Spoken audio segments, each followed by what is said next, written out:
It's your boy Nicktape Banks coming back at it again this week with another video. And this week we're talking about the draft and who we picked and what things are looking like. I know a lot of you guys are kind of confused. Some guys are upset. Some guys are ecstatic. Let's break into it. Bless up. First and foremost, we have to talk about Obi Toppin, right? We were not projected to look at guys like Obi because in reality, we're supposed to be looking at guys like Devin Vassell,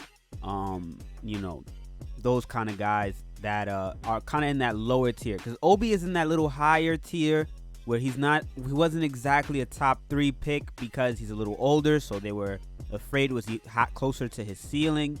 But overall, coming into this draft, he had probably the best season out of any of these guys. I mean, dominated on the inside, was efficient from the outside. The big question about him was defense, right?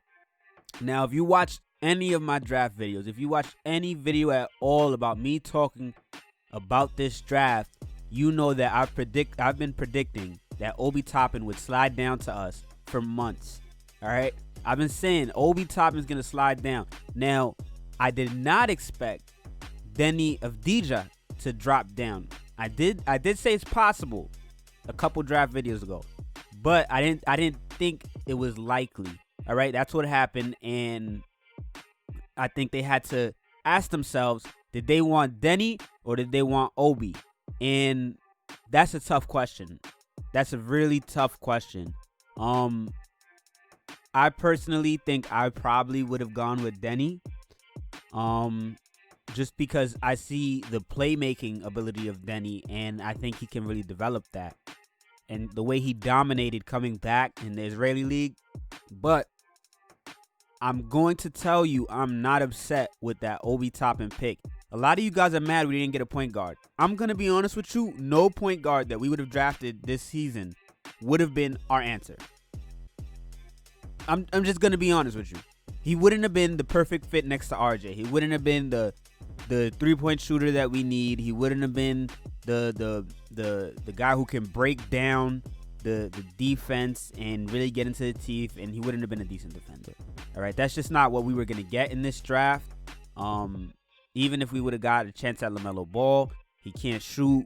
He has a hard time getting good looks for himself. He is a great playmaker, though. So he definitely checks off one of those boxes. He's a great playmaker, has God-given vision, but wasn't necessarily our fix. I don't think Halliburton was our fix. I don't think Killian Hayes was our fix. I think they're good players. I think they're going to have good careers. But Obi, I think if you've watched him play, first of all, you've seen the athleticism. The kid is a freak. I mean, they couldn't guard him. He's running down to the rim. He's not only just off his strength, because yeah, he has his strength, but then he has true athleticism, like able to jump. He's able to run. At his size, he moves really well. The big question about him, like I said, is defense, right? Because offensively, he's a force. He can shoot the ball. He shot the ball at 39% this season. And the previous season, he shot it at 52%. Now, he shot it at 52% because he took less threes, all right? Last season, he shot 21 threes. He made 11. This season, he took almost a little over 2.5 threes a game and shot it at a 39% clip, all right? So he's a shooter. And if I'm going to put up the shot chart so you guys can see, but this kid can shoot.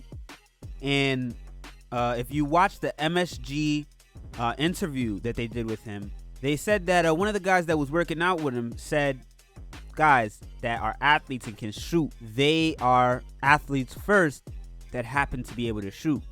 They say, well, Obi, that's his image, but in reality, they're saying he's a shooter first who happens to be an athlete.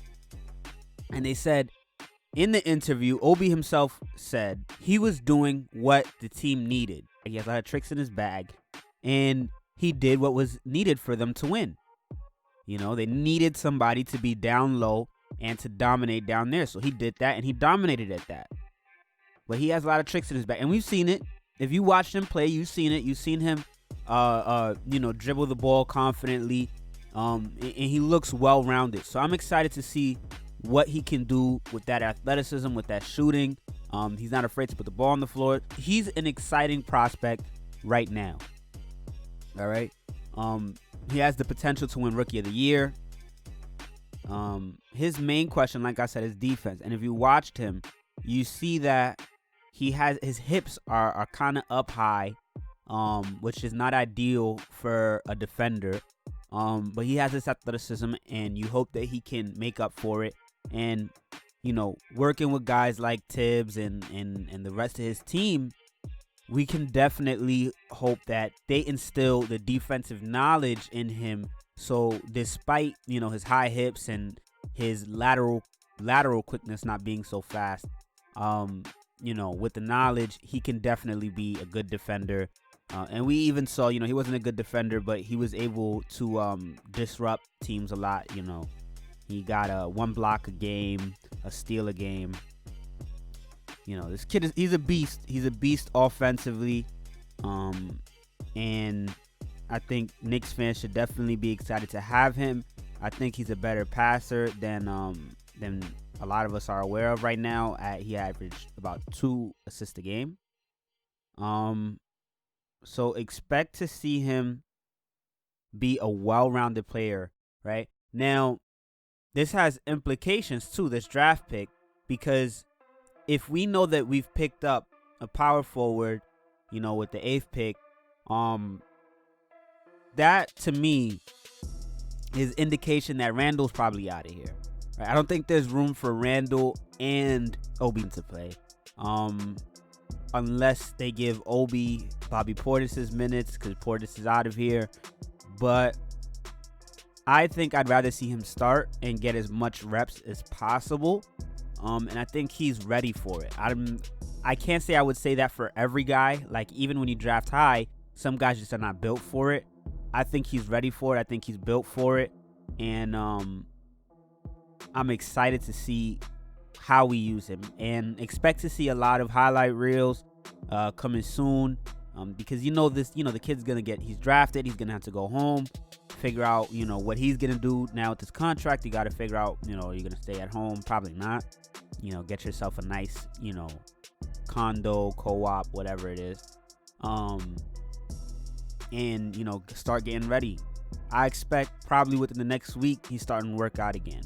And on top of that, we can also look towards Immanuel Quickley. Right now, a lot of people are upset about this pick of Immanuel Quickley, 25th pick. But I'm going to tell you guys not to be upset, and here's why.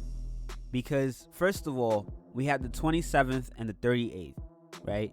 So what Leon Rose did, he traded those two for the 23rd pick. Then he traded the 23rd pick for the 25th and the 33rd. So he basically took 27 and 38 and then flipped it twice to get us 25 and 33.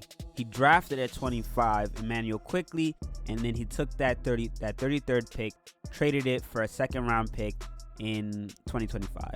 Now, to me, what that looks like is there's 2 options. They wanted Immanuel Quickley really badly. They felt like he was a high quality, high caliber kind of guy. And, you draft Obi. Obi has spoken about wanting to create a brotherhood. You want to foster that brotherhood amongst your players. So you get a guy who you think is a high character guy. He can shoot the lights out, over 40% from 3. He could shoot it from deep.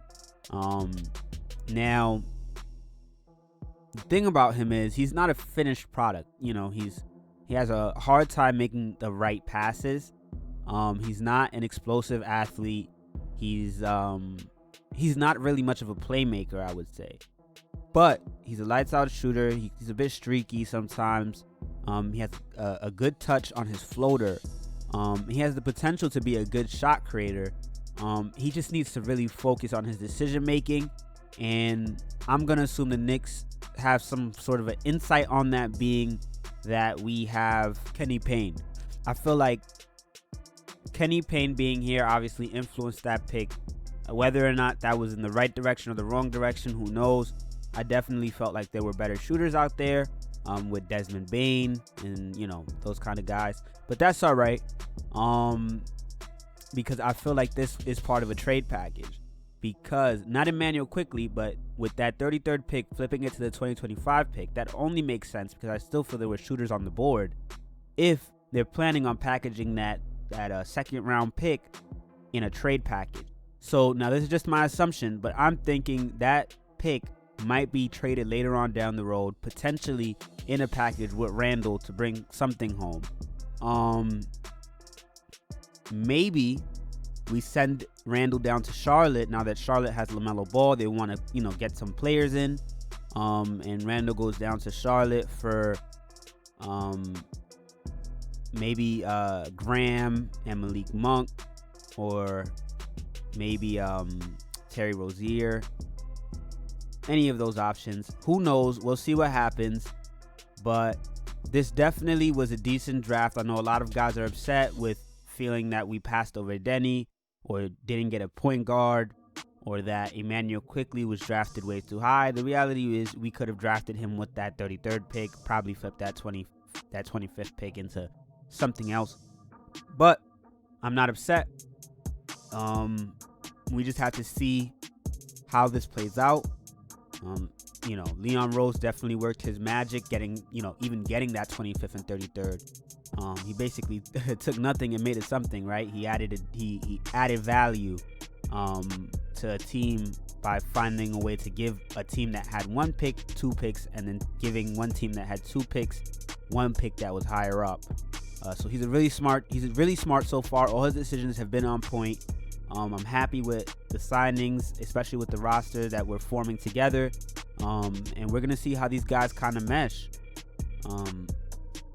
Definitely, like I said, be on the lookout for Randle trades. Be on the lookout for that future second round pick being traded. And we'll start to see some highlights, some work coming in soon, because training camp officially starts December 1st, but these guys are going to get in some work, obviously, way before, we just had the little mini training camp that we were allowed. I'm pretty sure there are guys that are still working. The Knicks just opened up the practice facilities up north, so we're definitely going to see some guys getting up there, getting some work in. Be excited, guys. Be excited. Let's not bring these kids down. Let's not put too much expectations on them or compare them to who else we could have gotten. Let's just be happy we got some shooters. I told you this was going to be the draft where we stock up on shooters. So let's be happy we got some shooters, some really high quality, high caliber characters, and let's see where this leads us. Make sure you guys like, comment, and subscribe. That helps me out with the algorithm. We're growing quick. Let's keep this Knicks family going. Bless up.